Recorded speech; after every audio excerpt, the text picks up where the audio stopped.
Kalau misalnya ada yang menawarkan jabatan menteri, apakah mungkin Bapak akan terima? Bapak lebih prefer Anda Prabowo sebagai prajurit atau Prabowo sebagai politisi? Oke, kita kiat Bapak itu apa sebenarnya buat Indonesia yang bersatu?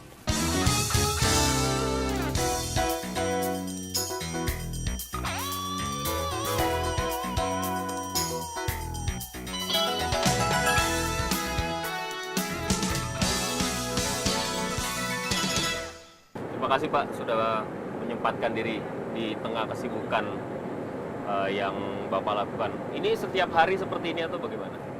Enggak, rata-rata 2-3 kali seminggu lah. 2-3 Saya kali keliling seminggu. ke daerah ya. Apa sih tujuannya? Apa sih sebenarnya objektif dari itu semua?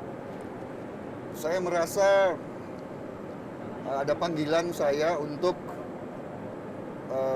membangunkan bangsa Indonesia melalui elitnya, ya, elit di pusat, Di daerah. di daerah.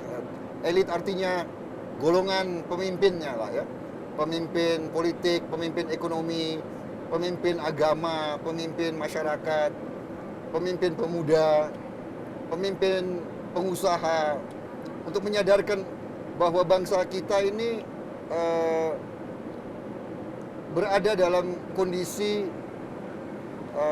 model ekonomi yang menurut saya yang keliru, yang tidak mungkin membawa kesejahteraan bagi rakyat kita.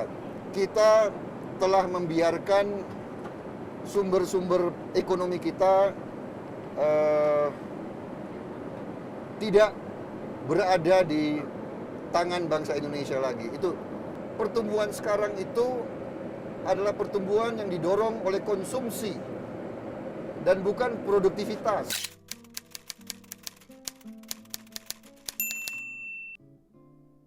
Topik ekonomi itu akan menarik sekali. Saya akan lebih cermati lagi karena Bapak di tengah semua orang cerita tentang ekonomi modern gitu ya.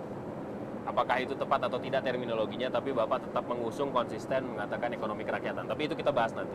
Pertanyaan saya, ketika Bapak bergerak dari satu tempat ke tempat lain 2-3 kali satu minggu gitu, apakah itu merupakan bagian dari proses keinginan Bapak untuk menjadi presiden selanjutnya? Kalau kita ingin melakukan perubahan, kalau kita ingin melakukan koreksi, kita harus melakukannya dengan cara politik. Semua keputusan besar suatu bangsa itu keputusan politik. Kita sudah sepakat sebagai bangsa, semua keputusan politik harus melalui proses demokrasi.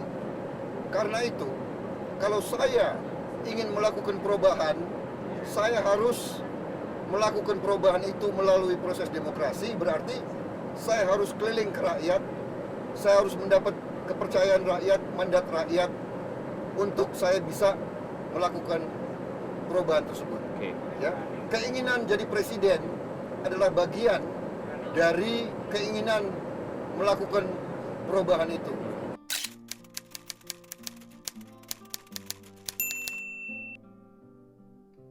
Di usia saya sekarang, saya tidak mau jadi pejabat apapun kalau hanya sekedar untuk menduduki jabatan itu. Tetapi kita hanya bisa lakukan perubahan dengan kekuasaan politik, dan kekuasaan itu harus diberikan oleh rakyat. Baik. Karena itulah saya keliling. Banyak orang yang sering kali mendengar pernyataan itu dari banyak orang gitu, dari tokoh-tokoh politik gitu. Pada akhirnya mereka kemudian dalam tanda kutip mempecudangi pemilihnya juga gitu. Korupsi, kemudian berskandal dan lain sebagainya. Apa bedanya mereka dengan Prabowo? Saya kira begini, Anda tidak bisa mengambil berapa contoh dan Anda Generalisir. generalisir. Ya, Ya kan? oke. Dan kalau kita pakai logika Anda, ya lebih baik nggak usah aja ada Pemimpin. pemilihan. Bagaimanapun, setiap masyarakat harus memilih pemimpinnya. Biarlah rakyat yang memilih, dan biarlah putra-putri terbaik yang menawarkan diri. Saya pernah baca dalam sejarah ya, ada suatu kesimpulan, suatu kisah yang mengatakan kita baru tahu kejujuran seseorang pemimpin manakala dia meninggal.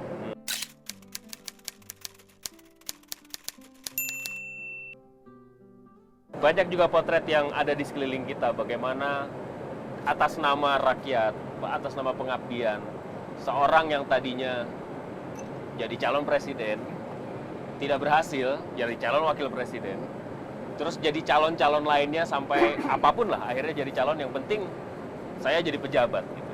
Pak Prabowo dengan Ibu Mega Ya. tidak terpilih di 2009 kemarin. Ya.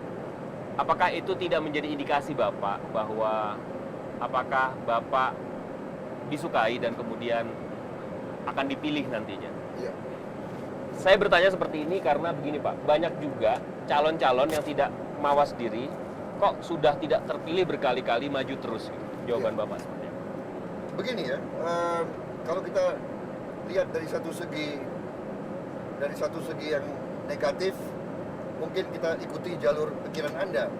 Kalau kita lihat dari segi positif, yang saya katakan tadi, benar, kita tentunya akan maju kalau kita mengukur diri kita dapat dukungan dari rakyat. Kalau kita sudah jelas tidak dapat dukungan dari rakyat, kita mau maju, itu namanya konyol. Ya kan?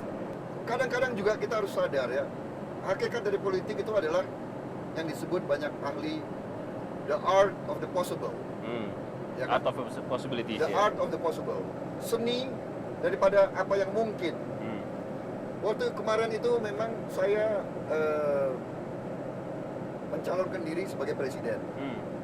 Dibuatlah suatu peraturan yang dulu nggak ada. Ini bangsa ini Khusus buat Prabowo. Bangsa ini pandai untuk akal-akalan. Saya tidak mengatakan khusus untuk Prabowo, tapi dulu 2004 nggak ada peraturan, nggak ada undang-undang. Harus 20% kursi di parlemen baru boleh mencalonkan. Kalau nggak salah 2004 itu berapa itu? Ya. Mungkin 3% atau 5% kalau nggak salah. 5% ya? Ya. Hah? Ya. Waktu 2004, waktu saya mau 2009 waktu saya mau maju, dibuatlah 20% kursi. Ya kan?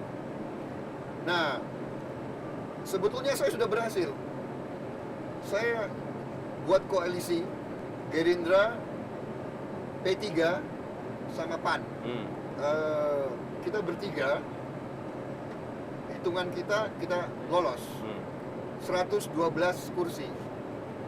Ya. Ya. Ya, sekitar 20%. Bukan 20% persis. Ya. 112. Begitu pengumuman KPU, Anda tahu berapa yang kita dapat? Kurang 1 kursi. Kalau Bapak sebagai presiden dan Bapak sebagai wakil presiden, itu tentu saja berbeda. Kenapa kemudian Bapak men-switch keputusan itu dari presiden menjadi wakil presiden? Jawabannya nanti Pak.